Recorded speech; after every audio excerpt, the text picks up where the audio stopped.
The movie starts in the early 1960s in Baltimore, where a young, mute woman named Elisa Esposito wakes up on her couch.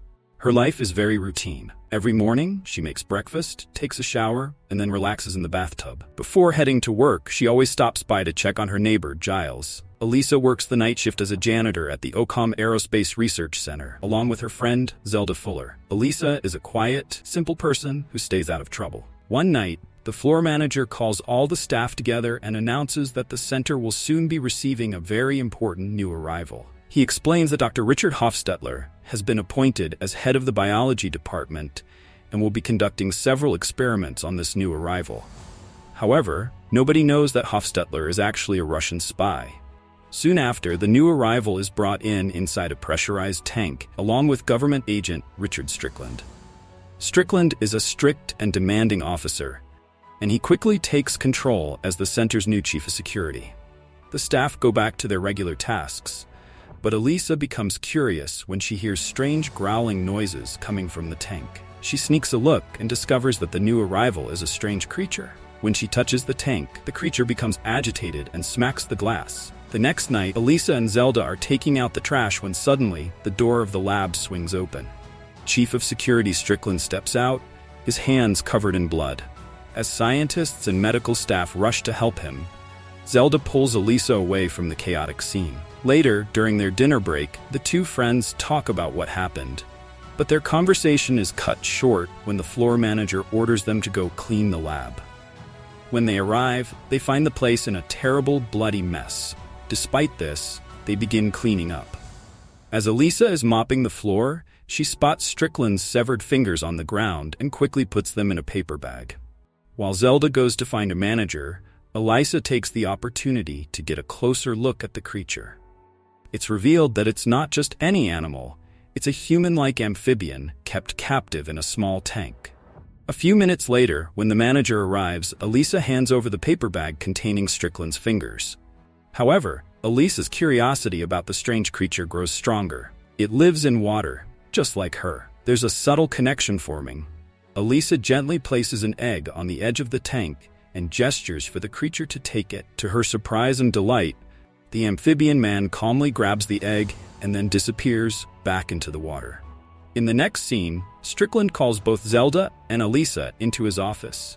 He's a sharp man and wants to dig deeper into the backgrounds of all the staff at the facility. He's especially curious about Elisa's past. Through his research, he learns that she was abandoned as a baby by the side of a river. Noticing the scars on her neck, he asks if they're connected to why she's mute. Elisa gestures that she's not sure since she's been unable to speak her entire life. Before they leave, Strickland sternly warns them to stay away from the creature in the lab. He reveals that he captured the beast in South America and brought it back to the US.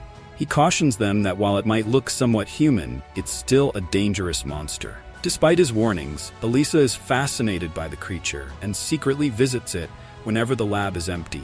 She pretends she's there to clean, but one evening, she brings a small record player and sets it beside the pool. She plays music for the amphibian man and offers him a single egg. If he takes the egg without surfacing, she pauses the music until he comes up to the surface. Elisa smiles at her little trick and resumes the music as a reward. She even teaches him the sign for music, which he picks up surprisingly fast. Day after day, they continue these secret meetings, and they even start to dance together. One night, when Elisa is dancing with the creature, Dr. Hofstetler, the scientist in charge, walks in. He sees them but chooses not to interrupt, realizing that the creature is capable of complex emotions. Later, Hofstetler contacts his true bosses. He's actually a Soviet agent. He arranges a meeting at a secure location and shares all his observations on the creature, along with a blueprint of the facility. Although the Cold War is winding down, the Soviets still want to steal the creature from the Americans.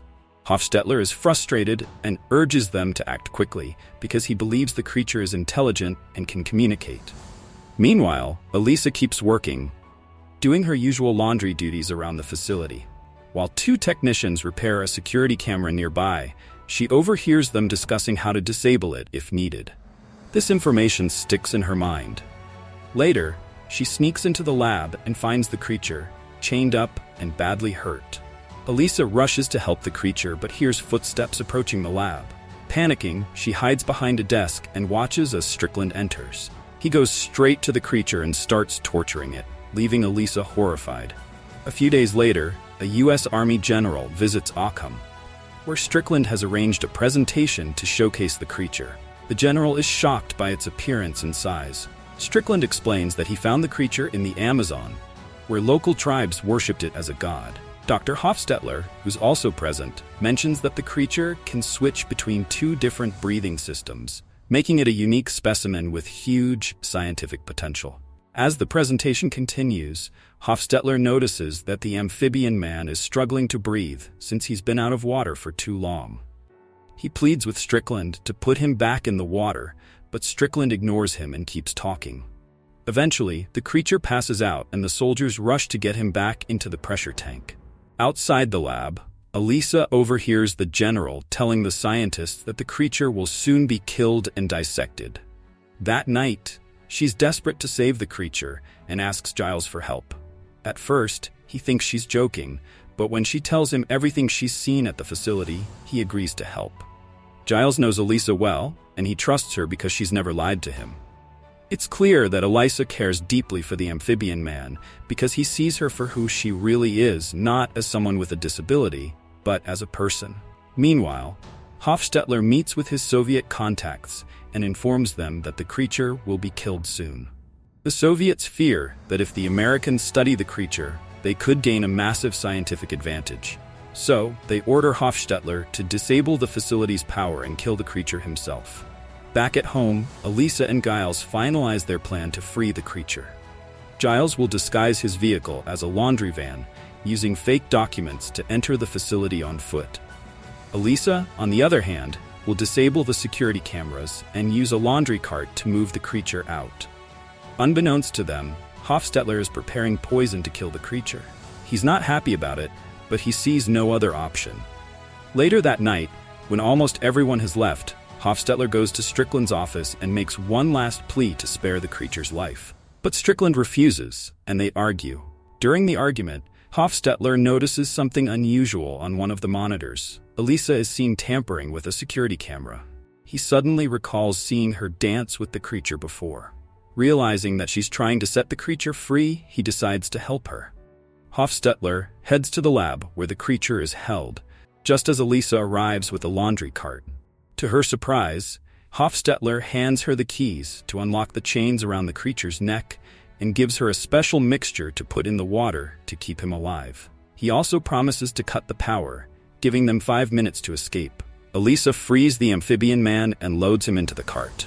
Meanwhile, Giles reaches Occam's gate but is stopped by a security guard. Strickland notices the van on the CCTV monitor and gets suspicious. Just then, Hofstetler shuts off the power, creating a blackout.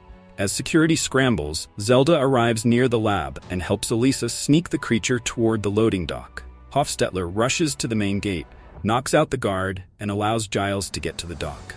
Elisa and Giles quickly load the creature into the van, and Giles drives off. Strickland arrives at the gate moments later, furious to find the van gone. Enraged, he reprimands all the guards and launches a full-scale investigation. The next morning, Elisa comes up with a new plan to release the amphibian man back into the ocean. She'll wait until the October rains, which will make it easier to get him to the canals. She marks the date on her calendar as a reminder. As the days go by, Elisa's bond with the creature deepens. She continues to work her night shifts with Zelda and Hofstetler, acting as if nothing has happened. One evening, Strickland calls Elisa and Zelda for questioning, but he doesn't suspect them and lets them go. He's convinced that highly skilled agents, not mere janitors, abducted the creature. Meanwhile, the amphibian man struggles to adapt to life in Giles's apartment. He spends most of his time in the bathtub and eats whatever food is offered to him. One day, he ends up eating Giles's pet cat. Furious, Giles snaps at the creature, but the amphibian man lashes out and scratches his arm in defense. Back at Occam, Hofstetler continues to secretly help Elisa and Zelda by giving them supplies. Elisa shares her plan to release the creature into the ocean and thanks him for his support. Over time, both Elisa and Giles grow closer to the amphibian man. Elisa is drawn to him romantically, while Giles, despite losing his cat, is touched by the creature's attempt to make amends. One day, the amphibian man places his hand on Giles's head and miraculously heals his scratch wounds. The next morning, Giles wakes up and notices something surprising: new hair growing on his bald spot. Another afternoon, Elisa floods her apartment with water so the amphibian man can swim more freely. Their bond grows stronger, and they share a tender, intimate moment. As October arrives, the rain fills up the city's docks, and Elisa realizes it's time to set the amphibian man free. But he's been away from his natural environment for so long that he's visibly struggling. Back at Occam, Strickland is under intense pressure. It's been weeks since the creature's disappearance, and he still has no leads. The general gives him a 36-hour ultimatum: find the creature or lose his job.